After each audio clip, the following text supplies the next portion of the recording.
để xin nó chơi ướt tua sửa máy rồi đó ướt tua chân đà Hà Nội là nó chơi ướt é cho khổ cho tôi một kho đua nó tại vì em lắp cái này em phải đứng cái không sao đấy quay thế này vẫn được mà lắp cái này vào đây vâng. Ở đây nó có một cái gạt lốc này thì mở cái gạt lốc này ra xong ấn vào Vâng, vâng. Nếu mà nút tháo ra thì gạt cái nút gạt sang cái nút mở khóa này. Vâng, tháo ra. vâng. Lúc mà nắp vào và nút mở ra thì phải khóa gạt nhé. Vâng, vâng. Đây là chân 3 này. Vâng. Nó phải đắp chân 3 vào để cho mình dễ sử dụng. Dạ vâng. Đây. Bắt đầu sử dụng thì sẽ mở hết cái khóa này ra. Vâng. Tất cả các cái khóa ở đây mình tìm và mở hết ra cho em. Đó. Đấy là 30. Vâng. Mình hỏi chút là 30 thì máy nó sẽ như thế này.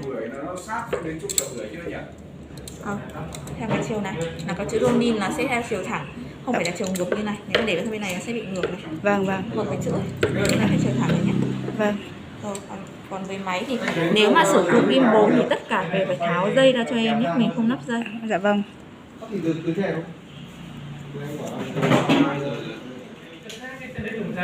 Không biết là anh bảo mà anh biết nó tên gì không? Tháo cái này ra. Vâng. Hôm nay Đây là 80 bao gì? 620.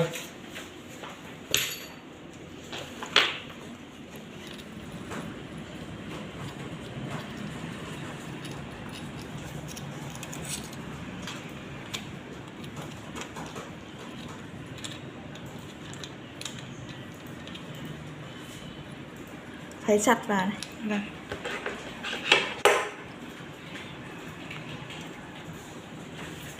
Anh cho xem hình con người ta được không? Lắp theo chiều ngang của máy nhé. Chiều ngang. Chiều ngang của máy. Vâng, vâng. Đó, lắp theo chiều ngang của máy. Vâng. Xoáy chặt vào, đưa vào đây. Đưa hơn nãy này vào đây này.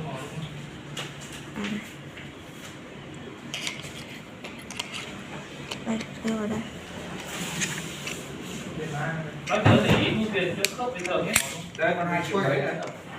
Sau khi đưa vào xong thì khóa cái này vào. Vâng. Nút khóa chặt vào. Vâng. Bắt đầu đưa lên đây. Đưa thì sẽ gạt chị theo chiều dưới bằng gạt cái này vào đây. Tí em gọi lại thôi. Chị bảo đấy tí em gọi lại. Rồi. Sau khi đưa vào đây như này thì bắt đầu mình chỉnh. Mình đứng xa ra mà quay nó dễ nhìn. Em hỏi đi bộ à? Chị gọi nhé. Tôi để em nói chuyện dễ hơn thôi. Bắt đầu mình chỉnh lại. Cái này à? Theo cái chiều mà lên xuống làm sao cho đây. Chỉnh ở đây, chị qua đây nhé. Bây giờ hiện tại là em vẫn chưa khóa chốt nên là mình phải giữ máy nhá. Vâng. Chỉnh xoay cái này thì sẽ để lùi về sau này. Vâng. Thì phải là lùi về sau thì chị có thấy nó bị đổ xuống đúng không? Vâng, vâng. Thì mình phải lùi phía lên này. Vâng. Làm sao cho mà cái máy này nó ở vị trí cân bằng theo chiều này. Vâng. Nếu mà ok rồi bắt đầu mình khóa chốt này vào. Là một chốt này. Rồi. Chốt thứ hai là chốt này, là chỉnh cái này. Khi mà chỉnh có thể máy nó sẽ đổ theo cái chiều này. Vâng, vâng. Thì mình chỉnh làm sao cho cái máy nó cân. Đó, cái máy nó cân lại. Vâng. Là được. Cân để nó không bị đổ sang hai bên là chốt thứ hai này. Một chốt này nữa là chốt đầu này. Mở cái này ra này. Vâng.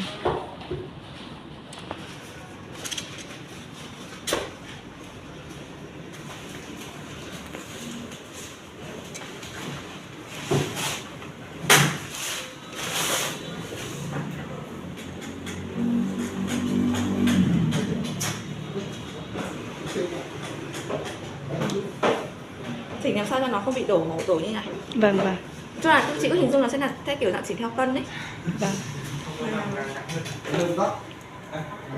Là được 2 trục rồi đúng không? Vâng. Trục thứ 3 là trục này. Thì trục này sẽ là cân theo kiểu này.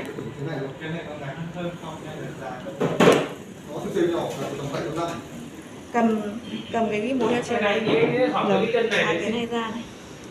Cái chân cầm tay này, không phải là cái đấy không? Chỉnh làm sao cho nó cân được theo cái chiều thăng bằng. Vâng. Anh muốn cái chân cái này không? Chân để bàn hay cầm tay không? Không em vẫn phải dùng cái chân kiểu này. Nhưng mà thấp hơn chút thôi. Thế thì nó đắt hơn nhiều.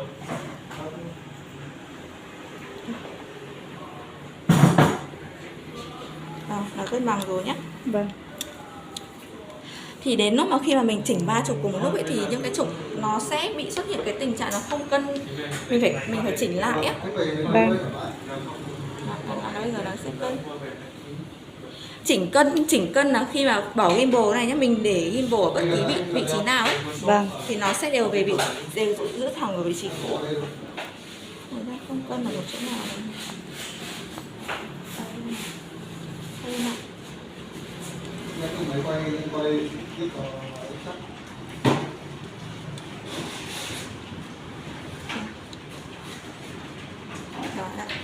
Bây giờ em để bất kể vị trí nào máy nó sẽ không bị di chuyển ạ. Vâng. Con này là con chuẩn rồi.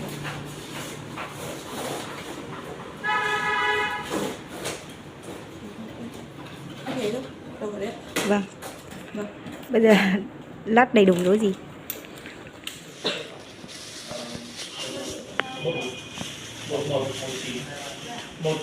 một chín hai ba. Bắt đầu sử dụng ấy, thì mình sẽ dùng đúng cái dây này. Cái dây này thì em sẽ bỏ riêng ra. Nhớ cho em là dùng đúng cái dây này. Thế à? Tí nữa em sẽ bỏ riêng cái dây này ra nhá. Vâng. Thì mình để riêng ra để dùng này. Vâng. Tiếp theo là bật nguồn máy lên này. Máy này em active cho mình rồi để bắt đầu sử dụng được luôn. Vâng. Chỉ cần bật lên đó là sẽ bắt đầu được dùng luôn. Thì Vâng. nó sẽ, cái nút này sẽ để soi cả trên luôn, soi full luôn trên. Vâng. Cái nút này để gạt để nó xoay sang trái hay phải này. Rồi. Rồi. Hay lên hoặc xuống này. Vâng. Cái dây này ấy, cái dây này là dùng để khi mà ấn quay này, Rồi. máy nó quay luôn ở trên này này. Tức là mình sẽ không cần phải ấn quay ở trên máy nữa mà mình ấn quay ở trên gimbal luôn. Vâng. Đó. Thì khi nó sẽ có cái chế độ mode này.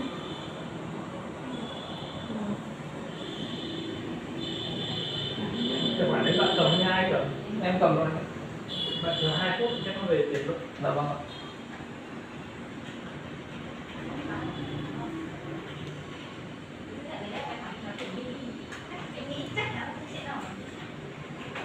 Khi mà dùng thì mình dùng chế độ pan follow này nhá. Tăng follow à? Đây, bắt đầu xoay cận đi. Mình chạm vào đây là mình chọn PS. Vâng. Thì ở cái chế độ PS này thì máy nó sẽ đi theo em khi mà quay này. Vâng.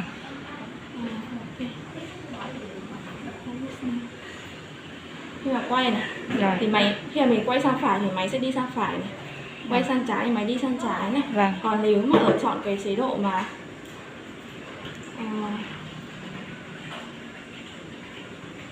PTE nhé, PTS Vâng. nhé. Vâng. Có rồi. Ok vâng. Cảm ơn anh em. Có thể nói hiển thị đây là PE là nó chỉ pan hai chiều trái phải. Vâng.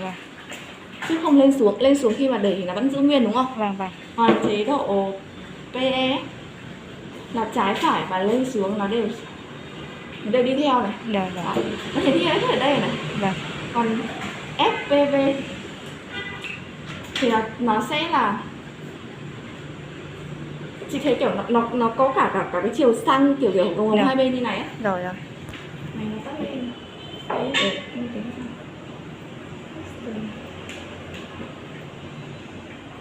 gọi là chính là như thế. Thì cái này sẽ phụ thuộc vào cái mình quay ấy. Thì Vâng. thường là người ta sẽ quay nhiều PE nhất, nhưng mà tuy nhiên nếu mà muốn nó pan theo cả trái phải lên xuống thì chọn là PTS là hai cái chế độ này là quay nhiều nhất nhé. Vâng.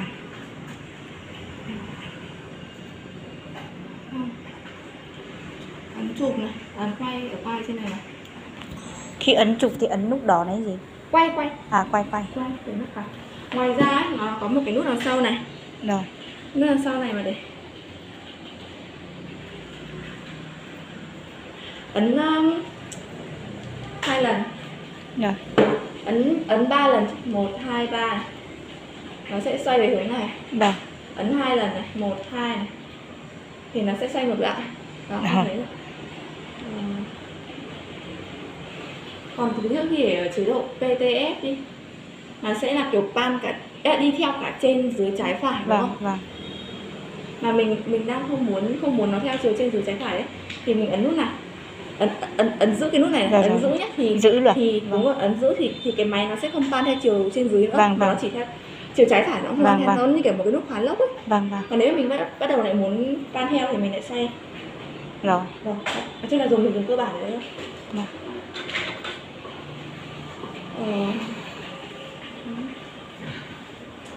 Tắt nguồn. Anh ấy bảo là cái anh ấy là mình cứ lắp cố định vào đi, nó không ảnh hưởng gì đến khi mà mình cầm quay như này. À này à? Cứ lắp cố định vào, không cần tháo ra vào Vâng, nhiều đâu. vâng. Và kể cả cái len này nhá, với cái máy này nữa, trong cái quá trình mình sử dụng không cần phải tháo ra tháo vào nhiều. Vâng. Em để ý này, vừa nãy em có mở ra một lần ấy, bên trong là rất là bụi luôn. Vâng. Mình sử dụng phải để ý là không được để cho nó bụi vào, bởi vì tất cả cái lý do nó bị mờ ấy, Vâng. nó không được nét ấy, là một phần là cũng là do cái bụi ấy, bởi vì nó bám hết bụi vào mặt được, giống như kiểu chị nhìn là chị soi cái gương mà cái gương bị bụi ấy, thì nó đâu có nét đâu. Đúng đúng. Đó, thì mình để ý là khi mà sử dụng ấy không được để làm cho nó bụi như cái này nhá. Vâng. Em thấy mình dùng bị bụi quá. Vâng. Và không lau nha, chỉ ném bóng thổi hoặc lấy cái gì thổi chứ không được lau, tuyệt đối không được lau, À thế à? không được lấy cái gì lau cả. Vâng vâng. Đó, nắp ra, bật máy lên nhá. Rồi. Máy lên thì em sẽ nói lại một lượt cái này nhé. Chế độ auto này, mới dùng này mới dùng này anh chỉ để chế độ auto, chế độ P đi, mới dùng để chế độ P nhá. Vâng vâng. Và ấn quay bình thường thôi, ấn quay bình thường. Cái nút nhẹ này là để nét này. Nếu mà ban đầu anh chị đang quay ấy, mà cảm thấy tự dưng cái đấy nó bị mờ và nó không bắt nét ấy, thì mình ấn nhẹ cái nút chụp này để cho nó hiện cái ô màu xanh này, nó đang bắt nét nhá. Vâng vâng. Đó, còn A là chế độ ưu tiên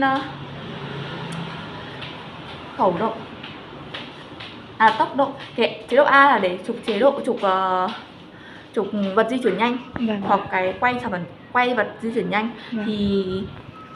Thì ở cái chế độ A mình sẽ chỉnh cái vòng này, xoay cái vòng này để tăng giảm cái tốc độ lên này. Đó. Nhưng mà cái này thì rất là mới, xong rồi S là ưu tiên khẩu độ. Cái S nào? S thì là chỉnh thế này. A đây, A là em nhầm, A là ưu tiên khẩu này, S là ưu tiên tốc này, M là chỉnh tay hoàn toàn nhá. Vâng. Thì mới dùng và anh ấy mới dùng để chế độ P và quay nó sẽ là auto cho mình rồi. Vâng vâng. Để chế độ P giúp em nhớ nhá. Vâng vâng. Để chế độ P và ấn quay bình thường. Ban đầu cảm thấy nó không nét thì ấn giữ cái này một chút. Rồi rồi. Đây, để em xoay vào đây đi. Ấn giữ một chút nhá. Vâng vâng. Đó, là được. Nuôi rồi. Chứ máy này dùng rất là đơn giản, nó dễ sử dụng như thế, không có quá gì khó ấy. Vâng vâng. Còn một số cái kỹ thuật thì mình tìm hiểu, phải nghiên cứu và dùng dần như sao. Vâng vâng. Vâng. Đi.